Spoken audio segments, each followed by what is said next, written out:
Hello everyone, vibrant के में आपका स्वागत है। मेरा नाम कृष्णा है। आई होप आप सभी लोग अच्छे होंगे। मेरी तबीयत भी आज काफ़ी हद तक ठीक है। काफ़ी हद तक क्या, ऑलमोस्ट ठीक है। बस थोड़ी सी खराश सी आ जाती है कभी कभी, बस वो भी ठीक हो जाएगी। तो कल मैं मार्केट गई थी, अपनी बेटी के लिए कपड़े लेकर आई थी, जो उसको राधा रानी बनना है उसके लिए। तो फ्रेंड्स, उस वो थोड़ा सा ना बेक था, तो मैंने आपसे बोला था कि मैं उसको थोड़ा सा चेंजेस करूँगी उसमें, तो मतलब उसको फिटिंग वगैरह करूँगी और उसमें चोली में थोड़ा सा चेंज करूँगी। तो वो मैं आपके साथ शेयर करने वाली हूँ कि मैंने उसमें क्या क्या चेंजेस किए हैं, क्योंकि मुझे पता है मुझसे भी एक्सपर्ट लोग यहाँ पर होंगे तो वो सब कुछ जानते होंगे, लेकिन कुछ लोग ऐसे होते हैं जो मुझ जैसे होते हैं या मुझसे भी थोड़े से डाउन होते हैं, जिन्हें इतनी नॉलेज नहीं होती है, तो उनके लिए काफ़ी हेल्पफुल होगा। तो फ्रेंड्स, ये देखिए, ये है जो लहंगा था। ये ना नीचे से तो हम इसे छोटा नहीं कर सकते थे क्योंकि पूरी पे कढ़ाई है ना। तो ये ऊपर का जो एरिया था ना, ये देखिए, ये कम से कम 2-2.5 इंच का होगा। तो ये पूरा का पूरा जो नेफा वाला एरिया था जिसमें नाड़ा डलता है, वो मैंने अंदर फोल्ड कर दिया, पूरा का पूरा अंदर फोल्ड कर दिया। देखिए इस तरीके से पूरा फोल्ड कर दिया, हाथ से ही फोल्ड किया है मैंने। तो पूरा का पूरा अंदर फोल्ड कर दिया है, ताकि बाद में जब मुझे थोड़ी सी बड़ी हो जाएगी तो इसकी लेंथ खोलनी होगी तो इजीली खुल जाएगी। और जो नाड़ा है वो इसी में अंदर की तरफ ही, वो इतना दिखाई भी नहीं दे रहा है। पहले ना पहना रहे थे तो वो नाड़ा ऊपर आ रहा था, वैसे दिख रहा था, अब नहीं दिखेगा, कोई प्रॉब्लम नहीं होगी। तो अभी ये यहीं से स्टार्ट हो रहा है और ये यहाँ से भी बहुत ब्यूटीफुल लग रहा है। थोड़ा सा कमर में उसकी बड़ा है क्योंकि वो 4 ईयर की अभी कंप्लीट नहीं हुई है, 4 ईयर की अक्टूबर में कंप्लीट होगी। तो उस थोड़ी सी दुबली पतली है तो उसके यहाँ पर फिट नहीं हो रहा है।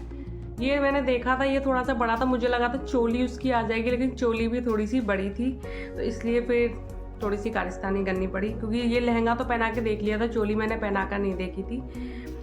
चोली में मैंने क्या चेंज किया है, चोली में देखिए बड़ी थी चोली भी, तो मैंने पहले तो साइड में फिटिंग लगाई इसके, तो उसके बाद भी ये बड़ी थी। उसके बाद मैंने क्या किया, जो यहाँ का एरिया था, इधर का जो बढ़ा हुआ एरिया था, ये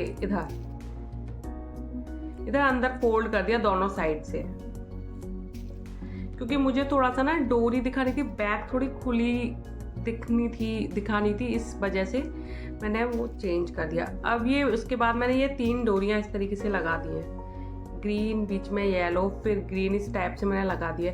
अब ये डोरी तो मैंने लगा दी, लेकिन ये मेरी बेटी के चुभ रही थी, खुजली हो रही थी उसकी पीठ पर। तो मैंने क्या किया, ये इस तरीके से टेप लगा दिए जिससे कि उसकी पीठ पर इचिंग ना हो। वो पता नहीं उसे प्रॉब्लम हो रही थी, वो इस तरीके से कर रही थी, तो फिर मैंने ना ये टेप लगा दिया, तो उसे काफ़ी उससे रिलैक्स मिला। तो इस तरीके से मैंने इसको ठीक कर दिया। दोनों साइड से फिटिंग करने के बाद भी उसके बड़ी हो रही थी, फिर मैंने यहाँ से किया है तब जाके जो उसकी फिट आई है। और अगर आप इस तरीके से इसको सोच रहे हैं लगाने का, तो आप इस तरीके से अंदर टेप लगा दीजिए। जब वो पहने तो टेप लगा दीजिए इस तरीके से अंदर की साइड, तो वो दिखेगा भी नहीं और उसको पीठ पर ईचिंग भी स्टार्ट नहीं होगी। दुपट्टे में मैंने कुछ नहीं किया, दुपट्टा ऐसे की ऐसे ही है। इसके साथ जूतियाँ तो मैंने आपको दिखाई थी। अब मैं सोच रही हूँ, क्योंकि स्कूल में उसके प्रोग्राम है, ठीक है। ज्वेलरी तो मेरे पास काफ़ी सारी हैं, लेकिन उसके अकॉर्डिंग मेरे पास ज्वेलरी नहीं है। तो क्योंकि अगर हम घर में अगर उसे बना रहे हैं राधा रानी या कुछ भी, मैं घर में बनाने का सोच रही थी, घर में मैं उसे दुपट्टे से ही बनाने वाली थी, लेकिन दुपट्टे से अगर मैं स्कूल में बनाकर भेजती तो पिन वगैरह जैसे हम लगाते हैं, तो पिन वगैरह कहीं उसके लग ना जाए, इसका थोड़ा सा डर रहता। तो अब ज्वेलरी का थोड़ा सा मुझे ये आ रहा है कि मेरे पास बहुत ज़्यादा लाइट नहीं है, 1-2 माला पड़ी हुई हैं, वही मैं उसके डालूंगी।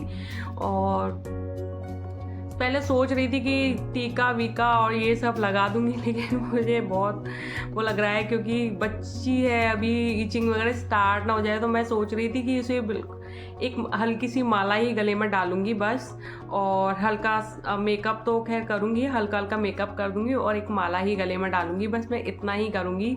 क्योंकि अभी थोड़े बच्चों को ना थोड़ी इरिटेशन स्टार्ट हो जाती है, कई घंटे उनको स्कूल में रहना है, हम लोग भी नहीं होंगे, हैंडल करने के लिए नहीं होते हैं उनके पास, तो बच्चे थोड़े से चिड़चिड़े से हो जाते हैं और गर्मी भी बहुत होती है, तो इसलिए इतना ही। मैं करने वाली हूँ। बहुत ज़्यादा ताम नहीं करूँगी और मैं आपके साथ ज़रूर शेयर करूँगी कि मैंने अपनी बेटी को कैसे तैयार किया। ये आपके साथ ज़रूर शेयर करूँगी और मैं पिक अटैच कर दूँगी कि पहनने के बाद जो बैक है ना वो किस तरीके का लग रहा है। ये चीज़ मैं अटैच करूँगी ताकि वो पता चले कि हाँ, चोली थोड़ी-सी आपको लग रहा होगा कि ये कैसी लग रही है देखने में, लेकिन बहुत प्रिटी ये लग रही है पहनने के बाद। और जो ये लहंगा है ये थोड़ा छोटा इसलिए भी मुझे करना पड़ा। उसे वो कह रही थी कि राधा रानी का ना पेट दिखता है तो वो जब भी नीचे ही खिसकाए दे रही थी उसको, तो जब वो नीचे खिसका रही थी ना तो लहंगा पूरा नीचे ही जा रहा था। मैंने कहा गिर जाएगी, इसलिए और मुझे लहंगे को थोड़ा फोल्ड करना पड़ा। और कह रही थी अब पेट दिखता है राधा रानी का। पता नहीं उसने कहाँ देख लिया। मैंने कहा इतना ज़रूरी नहीं है कि पेट दिखना ज़रूरी ही है। पता नहीं आजकल के बच्चे ना बहुत एडवांस हो जाते हैं। मेरी बेटी अभी 4 ईयर की होने वाली है अक्टूबर में, और मेरी बेटी अभी LKG क्लास में है। तो ये आपको पीछे इतने सारा तीम ताम दिख रहा है ना, तो ये मैंने उसके लर्न करने के लिए लगाया है। खुद से अपने हैंड से मैंने ये सारे स्टिकर्स ये बनाए हैं। इसका रीज़न ये था कि मेरे पास बुक भी थी। बुक में भी सब कुछ दे रखा है, वेजिटेबल्स, फ्रूट्स नेम सब कुछ दे रखा है, लेकिन उसमें ना बहुत सारे होते हैं तो बच्चे को ना सारे फ्रूट्स नेम पता होते हैं। जब उनको खाने का टाइम आता है उनको सारे फ्रूट्स नेम पता होते हैं, लेकिन जब उन्हें लर्न करते हैं, जब हम उनसे पूछते हैं ना कि फ्रूट्स नेम बताओ बेटा, वेजिटेबल्स नेम बताओ, तो बच्चे नहीं बता पाते हैं। ठीक है, नहीं बता पाते हैं। तो उसके लिए ना मैंने ये सॉल्यूशन निकाला था कि मैंने ऐसे 5-6 डायग्राम्स ऐसे बना करके और इस तरीके से चिपका दिया।